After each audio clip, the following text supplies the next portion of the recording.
Good morning. Quick message for today. Quick public service announcement for today. I'm pretty excited. I did a video yesterday. You can check that out on the saying that people come back with when they, and they're like, you're just a mom, you're just a dad. And I got some really good feedback on that. People that are really kind of taking that to heart, because a lot of times we get met with these critiques and we don't really know how to answer it, because what have we been taught? We've been taught that if you're not a medical provider of any sort, which by the way now, unfortunately, this is extended to nurses, this is extended to billing specialists, this is extended to, like, if you work in or around or with a hospital, somehow you're the expert, and anyone else outside of that little box, we don't know what we're talking about, even if we worked in the field for decades. And so anyway, got a lot of really good feedback on that people are like saying, hey, you know what? Yeah, I'm a mom. And yeah, you're not going to find somebody who cares more about my family than I do.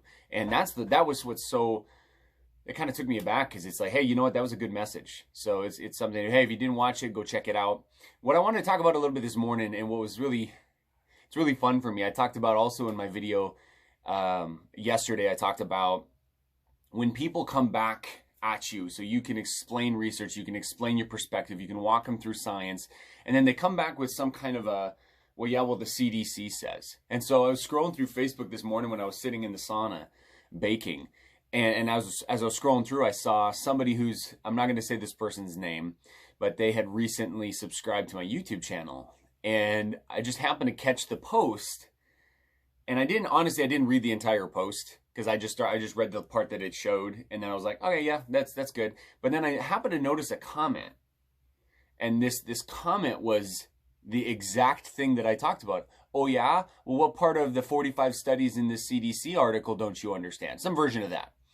And so the part that got me, and of course I look at that, I roll my eyes, and I'm just like, because it's the exact same thing we talked about yesterday. But what really got me was this person's response. He goes, this person says, that's a blog post, that's not science. I was like, yes! Yes! So I was like, you know what? Now I'm interested. So I went to the link that this lady posted on this person's page, and I read it. And it was an editorial. It was a friggin' opinion piece by somebody from the CDC. And then they cite 45 sources. And as you start scrolling through these sources, the only thing related to coronavirus, the only thing related to COVID, were observational studies. I will say this, that is a study. That technically is a study. But observational studies that had no controls, that had essentially a control group, is you control the outcome. You try to control what you're looking at is in the study. This was just simply like, I just watched this group of people and just see what happens. And then they tried to draw conclusions, and they said, well, because people in the study wore masks, therefore. That's not how, what? Anyway, I had to comment underneath this person's post as well, because I just can't help myself sometimes. But man, I just want to say bravo. If people start bringing this crap to you, you need to be prepared to fire back. Like no more are we supposed to just sit there and just take it. I'm sick of it. I'm done taking it. I was listening to this morning, I'm friends with one of the city commissioners here in Fargo, and he posted on his personal page the city commissioner meeting, and I'm not sure when last night, or it was probably last night, or maybe it might have been last week's. But I was watching because they were talking about revoking the emergency powers that the mayor has. And the mayor's kept these emergency powers going for 8 solid months, 8 or 9 months now. And basically what it does is it takes away the vote of the commissioners. The way our city is set up, we have 5 commissioners, and they each have an equal vote. But when you have the mayor acting as God, the mayor gets to do whatever the mayor wants to do within the confines of the order. And this commissioner was saying, it's enough. We need to be done with this. And this is the second time he's brought this up. Now, here's what I find is interesting, and here's my message for today. Whatever somebody brings to you, like they bring at you, they say, you're just this, or you only care about that. That is in reality their biggest fear. Now, here's what I mean by that. This is the second time this commissioner that I know of has brought this up to say, hey, we need to pull these emergency powers away. We need to get back to 5 commissioners debating and voting, and we need to do away with God powers for the mayor.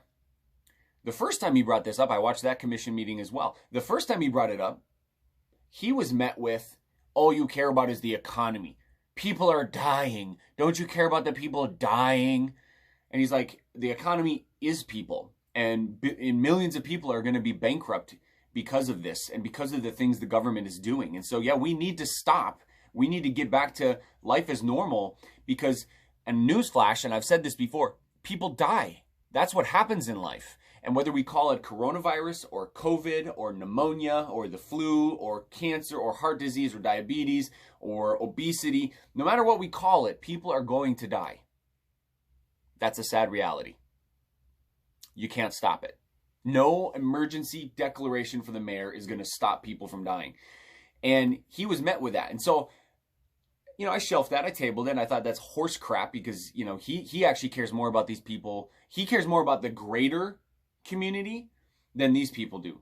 They're picking out 2% of the population and they're making that the focus and ignoring 98% of the population.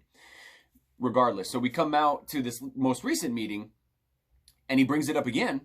And before we can vote on it, so the way commission meetings work is he has to put that on the agenda that he wants to revoke the declaration, the emergency declaration. Well, the mayor had presented this cute little PowerPoint presentation. And basically the entire gist of the PowerPoint presentation was, if we revoke the emergency declaration, we're not going to get federal funding and we're not going to have the money to pay for overtime for employees. And I need to dive into that a little bit more, what exactly that means, because that appears to me that we're talking about frontline workers not getting paid overtime for working overtime. I feel like that's a federal law, like you're required to pay your overtime. I don't know. I don't feel like that's an emergency declaration that the mayor needs, but I think he's saying we're going to get federal funds to give to hospitals, I'm assuming. And so I need to get into that a little bit more. Even if that is the case, then I think that's the biggest baloney ever. Hospitals are the only business right now that don't need extra money. Think about that. I digress. So the mayor comes back with money, money, money, money, money, money, money. All the reasons why we shouldn't get rid of the emergency declarations. And it was solely based on money. And so last time he gets said that he cares about the economy. This commissioner only cares about the economy and he doesn't care if people die. Now this time, the only objection is, well, we might not get all the money that we need. I thought this was about people's health. I thought this was about keeping people from dying. Am I missing something?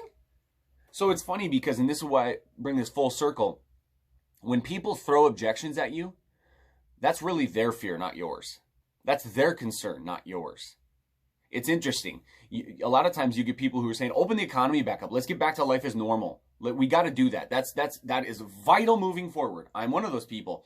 I'll get shot back at from a nurse saying, you're not on the front lines. You don't understand. You don't know what it's like.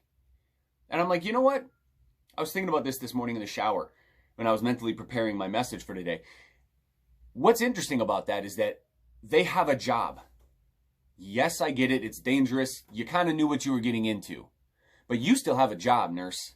It's easy for you to sit on your soapbox and tell somebody who doesn't have a job, somebody who's out of work, somebody who's struggling to pay the bills. It's easy for you to sit there and say, oh yeah, well, we should keep everything closed. You still have a job. Shut your mouth. You don't understand what it's like. Anyway, very frustrating. So just take heart in the fact that if somebody's pushing you on something, that's really their fear. They're projecting that onto you. So don't let them do that. Be prepared to fight back with information, with knowledge, and with compassion, and be passionate about the fact that we have rights too.